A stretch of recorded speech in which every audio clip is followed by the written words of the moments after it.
This is IGN. Brace yourselves.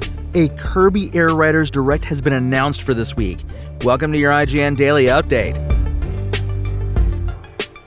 But first, Netflix is making various films and TV series based on Catan, the world-renowned multiplayer board game. In Catan, players take on the roles of settlers who try to build and develop holdings while trading and acquiring resources. It carries the tagline, "Trade, Build, Settle." According to Variety, Netflix has secured the global rights to Catan and plans to release various projects in both live action and animation. There's talk of film and scripted and unscripted TV. All projects will be produced by Darren Kyman of Asmodee, which recently split from Embracer, Pete Fenlon of Catan Studios, and Guido and Benjamin Teuber, the sons of Catan inventor Klaus Teuber. Teuber first published The Settlers of Catan in Germany in 1995. It would go on to become one of the biggest board games ever, selling over 40 million copies.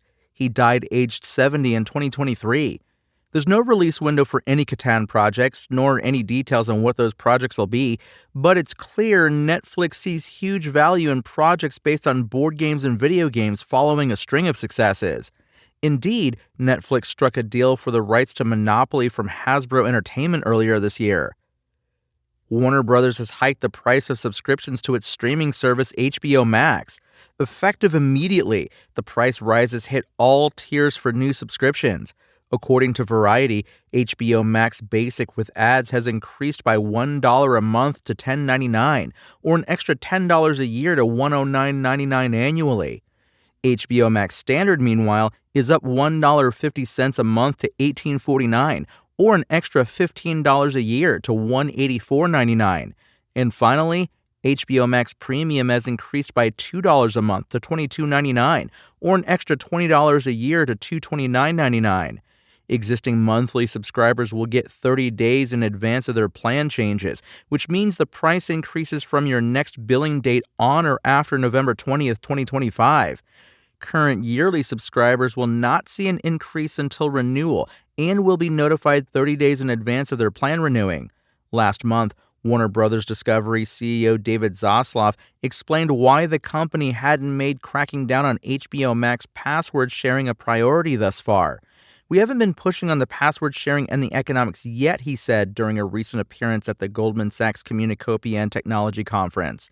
The executive also noted consumers in America would pay twice as much 10 years ago for content.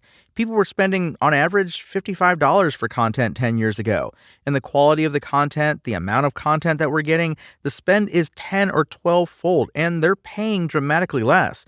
I think we want a good deal for consumers, but I think over time, there's real opportunity, particularly for us, in that quality area to raise price. And Marvel star Charlie Cox has insisted he will not play Daredevil in next year's Spider-Man's Brand New Day, although there are many fans who don't believe him.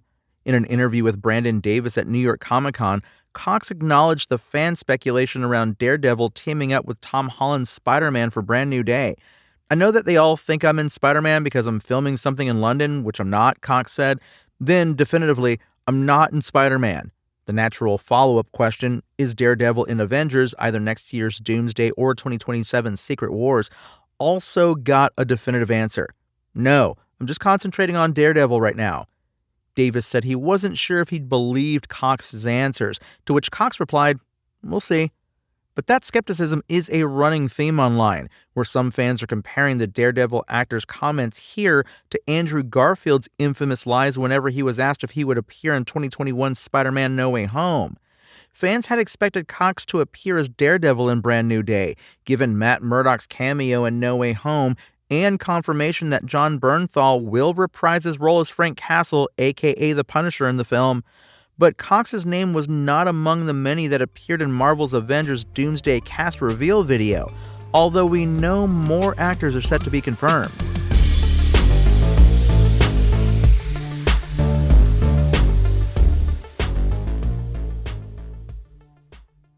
Nintendo has announced the second Kirby Air Riders Direct with director Masahiro Sakurai.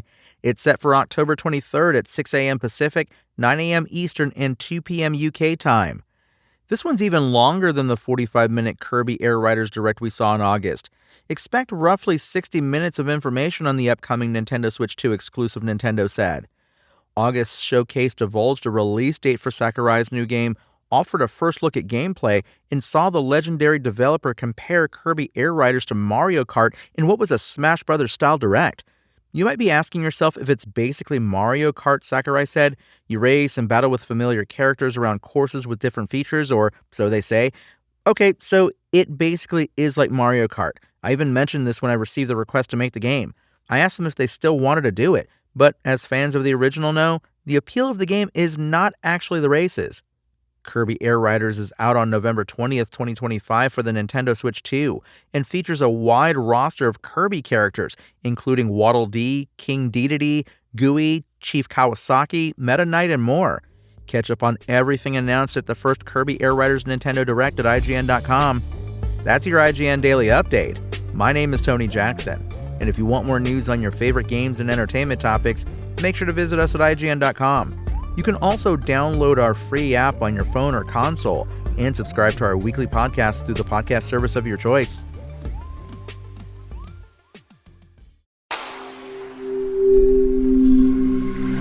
Spoken Layer.